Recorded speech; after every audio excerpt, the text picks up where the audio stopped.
ನಮಸ್ಕಾರ ಕಾಳಿಂಗ್ ಸ್ವಾಮಿ ಸಿದ್ಧಾರ್ಥ ಅವರೇ. ನಮಸ್ತೆ ಸರ್. ಸರ್ 69ನೇ ಕನ್ನಡ ರಾಜ್ಯೋತ್ಸವ ಹಾಗೂ ಕನ್ನಡ ಪರ ಹಿರಿಯ ಹೋರಾಟಗಾರರಾದ ಬ್ರಹ್ಮಾನಂದರವರ ನಿವಾಸದಲ್ಲಿ ಇವತ್ತು ಅವರ 43ನೇ ವರ್ಷದಿಂದಲೂ ಕೂಡ ಕನ್ನಡ ರಾಜ್ಯೋತ್ಸವನ ಆಚರಣೆ ಮಾಡ್ಕೊಂಡು ಬರ್ತಾ ಇದ್ದಾರೆ. ಹಾಗಾಗಿ ತಾವು ಒಬ್ಬರು ಕನ್ನಡದ ಅಭಿಮಾನಿಯಾಗಿ ಈ ಒಂದು ಕನ್ನಡ ರಾಜ್ಯೋತ್ಸವದ ಇವರ ಮನೆಯಲ್ಲಿ 43 ವರ್ಷದಿಂದ ಸತತ 43 ವರ್ಷದಿಂದ ಆಚರಣೆ ಮಾಡ್ಕೊಂಡು ಬರ್ತಾ ಇದ್ದಾರೆ. ತಾವು ಕನ್ನಡ ಅಭಿಮಾನಿಯಾಗಿ ಇದಕ್ಕೆ ಏನು ಹೇಳೋಕ್ಕೆ ಇಷ್ಟಪಡ್ತೀರಿ? ನಮಸ್ಕಾರ ಸರ್. ನಿಜವಾಗ್ಲೂ ಕೂಡ ಭಾಳ ಹೆಮ್ಮೆ ಪಡುವಂಥ ವಿಚಾರ. ಯಾಕೆಂತೇಳಿದ್ರೆ ಇವತ್ತು ಬದಲಾದಂಥ ಒಂದು ಸಂಸ್ಕೃತಿನಲ್ಲಿ ಹಲವಾರು ತಂತ್ರಜ್ಞಾನಕ್ಕೆ ಮಾರು ಹೋಗಿರ್ತಕ್ಕಂಥ ಇಡೀ ಕುಟುಂಬ, ಮನೆ, ಮಕ್ಕಳು ಪ್ರತಿಯೊಬ್ಬರು ಕೂಡ ಇವತ್ತು ತಂತ್ರಜ್ಞಾನಕ್ಕೆ ಮಾರು ಹೋಗಿ ಮೊಬೈಲ್, ಟಿ ವಿ, ಲ್ಯಾಪ್ಟಾಪ್, ಕಂಪ್ಯೂಟರ್ಗಳಿಗೆ ಅಂಟಿಕೊಂಡಿರ್ತಕ್ಕಂಥ ಈ ಸಮಯದಲ್ಲೂ ಕೂಡ ನಮ್ಮ ಹಿರಿಯ ಹೋರಾಟಗಾರರು ಗುಂಡ್ಲುಪೇಟೆ ತಾಲೂಕಿನಲ್ಲಿ ಸುಮಾರು 40-50 ವರ್ಷಗಳ ಕಾಲ ಶಿಕ್ಷಣ ಕ್ಷೇತ್ರದಲ್ಲಿ ಸಾಧನೆಯನ್ನು ಮಾಡಿ ನಿವೃತ್ತಿಯನ್ನು ಪಡೆದೀಗ ಕನ್ನಡ ಚಳವಳಿಯನ್ನು ಭಾಗವಹಿಸಿರ್ತಕ್ಕಂಥ ಕನ್ನಡ ಚಳವಳಿಯನ್ನು ಮಾಡುವ ಮೂಲಕ ಇಡೀ ಗುಂಡ್ಲುಪೇಟೆ ತಾಲೂಕಿನ ಜನತೆಯನ್ನು ಒಂದು ಒಗ್ಗೂಡಿಸುವಂಥ ಒಂದು ಪವಿತ್ರವಾದ ಕೆಲಸಕ್ಕೆ ಕೈ ಹಾಕಿರ್ತಕ್ಕಂಥ ಡಾಕ್ಟರ್ ಬ್ರಹ್ಮಾನಂದ ಸರ್ ಅವರಿಗೆ ನಾನು ಗುಂಡ್ಲುಪೇಟೆ ತಾಲೂಕಿನ ಜನತೆಯ ಪರವಾಗಿ ಕನ್ನಡ ನಾಡಿನ ಪರವಾಗಿ ನಾನು ತುಂಬ ಧನ್ಯವಾದಗಳನ್ನು ಸಲ್ಲಿಸ್ತೇನೆ. ನಿಜವಾಗ್ಲೂ ಕೂಡ ಇದು ಹೆಮ್ಮೆ ಪಡುವಂಥ ವಿಚಾರ. ಯಾಕಂದರೆ ಇವತ್ತಿನ ದಿನ ಕನ್ನಡ ರಾಜ್ಯೋತ್ಸವವನ್ನು ಒಂದು ಸಾರ್ವತ್ರಿಕ ಒಂದು ಆಚರಣೆ ಮಾಡ್ತಾರೆ. ಸರ್ಕಾರದವರು ಒಂದು ಏನೋ ಸುತ್ತೋಲೆ ಇದೆ, ಒಂದು ಆದೇಶ ಇದೆ ಅಂತೇಳಿ ಆಚರಣೆ ಮಾಡ್ತಾರೆ. ಆದರೆ ಕನ್ನಡ ನಾಡಿನ ಭಾಷೆ, ಕನ್ನಡ ರಾಜ್ಯೋತ್ಸವ ನಮ್ಮ ಮನೆ ಹಬ್ಬವಾಗಬೇಕು. ನಮ್ಮ ಮಕ್ಕಳಿಗೆ ಪ್ರತಿನಿತ್ಯ ಆಡುವಂಥ ಮಾತಿದೆಯಲ್ಲ, ಆ ಮಾತಿನ ಭಾಷೆಯ ಪುಸ್ತಕದ ಶ್ರೇಷ್ಠತೆಯನ್ನು ಸಮಾಜಕ್ಕೆ ತಿಳಿಸುವಂಥ ಒಂದು ಕೆಲಸವನ್ನು ಮಾಡಬೇಕು. ಇವತ್ತು ಓದುಗರು ಕಡಿಮೆ ಆಗ್ತಾ ಇದ್ದಾರೆ. ಕನ್ನಡ ಭಾಷೆಯನ್ನು ಮಾತಾಡ್ತಕ್ಕಂಥ ಮಕ್ಕಳ ಸಂಖ್ಯೆಯೂ ಕೂಡ ಕಡಿಮೆ ಆಗ್ತಾ ಇದೆ.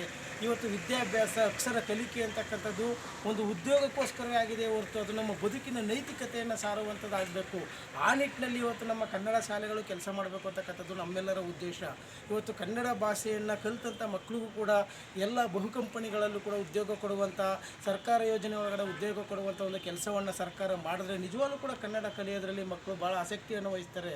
ಮತ್ತು ಕನ್ನಡ ಭಾಷೆಗೆ ಅದರದೇ ಆದ ಒಂದು ಪವಿತ್ರತೆ ಇದೆ ಮತ್ತು ಒಂದು ಶ್ರೇಷ್ಠತೆ ಇದೆ. ಕನ್ನಡ ಭಾಷೆ ಎಲ್ಲಕ್ಕಿಂತ ಹೆಚ್ಚಿನ ಒಂದು ಅಂತರಾಳದಿಂದ ಅನುಭವಿಸಿ ಆಡುವಂಥ ಭಾಷೆ. ಅದರ ಬಗ್ಗೆ ನಾವು ಒಂದು ಕಾಳಜಿಯನ್ನು ಬಿತ್ತುವಂಥ ಕೆಲಸವನ್ನು ನಮ್ಮ ಮಕ್ಕಳಲ್ಲಿ, ನಮ್ಮ ಮಹಿಳೆಯರಲ್ಲಿ, ನಮ್ಮ ಸಮಾಜದಲ್ಲಿ ನಾವು ಮಾಡಬೇಕಾಗಿದೆ.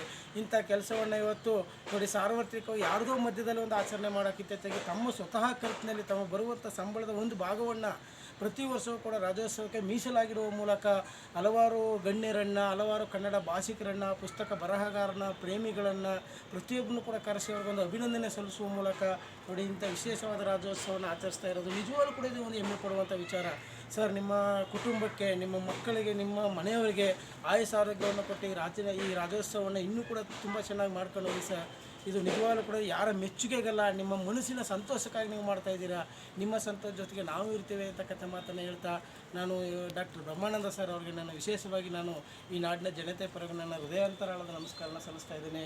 ತಾಯಿ ಭುವನೇಶ್ವರಿ ಸೇವೆಗೆ ನಾವೆಲ್ಲರೂ ಕೂಡ ಪ್ರತಿದಿನವೂ ಕೂಡ ನಮ್ಮ ತನುಮನಧನವನ್ನು ಅರ್ಪಿಸಿ ನೆಲ, ಜಲ, ಭಾಷೆ ಉಳಿವಿಗಾಗಿ ನಾವೆಲ್ಲರೂ ಈ ಸಮಾಜಕ್ಕಾಗಿ ನಮ್ಮನ್ನು ನಾವು ತೆರೆದುಕೊಳ್ಳೋಣ ಅಂತಕ್ಕಂಥ ಮಾತನ್ನು ಹೇಳ್ತಾ ಬನ್ನಿ ನಾವು ಪುಸ್ತಕ ಪ್ರೇಮಿಗಳನ್ನು, ರಾಷ್ಟ್ರ ಪ್ರೇಮಿಗಳನ್ನು, ಆಯ್ತಲ್ಲ ಜ್ಞಾನಪೀಠ ಪ್ರಶಸ್ತಿ ಪುರಸ್ಕೃತರನ್ನು, ಕನ್ನಡ ಭಾಷೆಗಾಗಿ ಕಾವ್ಯವನ್ನು ಕೊಟ್ಟಿರ್ತಕ್ಕಂಥ ಮಹಾಪುರುಷರನ್ನು ನೆನೆಸ್ಕೊಳ್ಳುವ ಮೂಲಕ ಕನ್ನಡ ರಾಜ್ಯೋತ್ಸವನ ಪ್ರತಿ ವರ್ಷ ಕೂಡ ವಿಭಿನ್ನತೆಯಿಂದ, ವಿಜೃಂಭಣೆಯಿಂದ ಆಚರಿಸುವ ಮೂಲಕ ಈ ತಾಯಿಯ ಸೇವೆಗೆ ನಾವೆಲ್ಲರೂ ಕೂಡ ನಮ್ಮ ಮನಸ್ಸುಗಳನ್ನ ಸಮರ್ಪಣೆಗೊಳಿಸಿಕೊಳ್ಳೋಣ.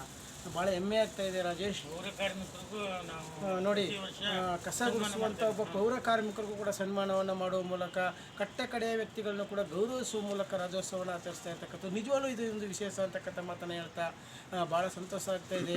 ಎಲ್ಲ ಸಮಾಜವನ್ನು ಕೂಡ ಒಂದು ಸಾಮಾಜಿಕ ನ್ಯಾಯದಲ್ಲಿ ತೆಗೆದುಕೊಂಡು ಹೋಗ್ತಕ್ಕಂಥ ಗುಣ ಇರತಕ್ಕಂಥ ಬ್ರಹ್ಮಾನಂದ ಸರ್ ಅವರನ್ನು ಮತ್ತೊಮ್ಮೆ ಅಭಿನಂದನೆ ಸಲ್ಲಿಸ್ತಾ ನೀವೆಲ್ಲರೂ ಕೂಡ ಕನ್ನಡ ಸಾಹಿತ್ಯ ಚಟುವಟಿಕೆಯಲ್ಲಿ, ಕನ್ನಡ ಸಾಹಿತ್ಯ ಪರಿಷತ್ನಲ್ಲಿ ನಿಮ್ಮ ಕಾರ್ಯಕ್ಷೇತ್ರಗಳನ್ನು ನೀವು ಪ್ರಾರಂಭ ಮಾಡಿ ಅಂತಕ್ಕಂಥ ಮಾತನ್ನು ಹೇಳ್ತಾ ಇವತ್ತಿನ ಚಾಮರಾಜನಗರ ಜಿಲ್ಲೆಯಲ್ಲಿ ಕನ್ನಡ ಸಾಹಿತ್ಯ ಪರಿಷತ್ ಒಂದು ಕೆಲಸವನ್ನು ಮಾಡೋದು ನಿಷ್ಕ್ರಿಯವಾಗಿದೆ.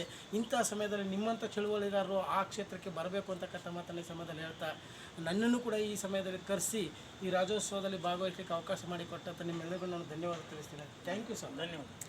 ತುಂಬ ಧನ್ಯವಾದಗಳು ಕಾಳಿಂಗ್ ಸ್ವಾಮಿ ಸಿದ್ಧಾರ್ಥ ಅವರೇ. ಇಷ್ಟೋ ತನಕ ಈ ಬ್ರಹ್ಮಾನಂದರವರ ಒಂದು ಹೋರಾಟದ ಬಗ್ಗೆ ಮತ್ತು ಕನ್ನಡದ ಅಭಿಮಾನದ ಬಗ್ಗೆ ಅಪಾರವಾದಂತಹ ಒಂದು ವಿಚಾರಗಳನ್ನ ನಮ್ಮ ಜೊತೆ ಹಂಚ್ಕೊಂಡ್ರಿ. ಹಾಗಾಗಿ ತಮಗೆ ಹೃದಯಪೂರ್ವಕ ಧನ್ಯವಾದಗಳು. ನಮಸ್ಕಾರ. ಹಾಗೆ ಕನ್ನಡ ಪರ ಹಿರಿಯ ಹೋರಾಟಗಾರರಾದ ಬ್ರಹ್ಮಾನಂದ ಸರ್ ಅವರು ಕೂಡ ಈ ಕನ್ನಡ ತಾಯಿ ಮೇಲೆ ಅಪಾರವಾದಂತಹ ಈ ನಾಡು, ನುಡಿ, ಜಲ, ಭಾಷೆಗೋಸ್ಕರ ತಮ್ಮನ್ನು ತಾವು ಅರ್ಪಿಸಿಕೊಂಡು ಪ್ರತಿ ವರ್ಷವೂ ಕೂಡ ಕನ್ನಡ ರಾಜ್ಯೋತ್ಸವನ ಆಚರಣೆ ಮಾಡ್ತಾಯಿದ್ದಾರೆ. ಹಾಗಾಗಿ ಬ್ರಹ್ಮಾನಂದ ಸರ್ ಅವ್ರಿಗೂ ಕೂಡ ಧನ್ಯವಾದಗಳು ಸರ್. ನಮಸ್ಕಾರ ಸರ್.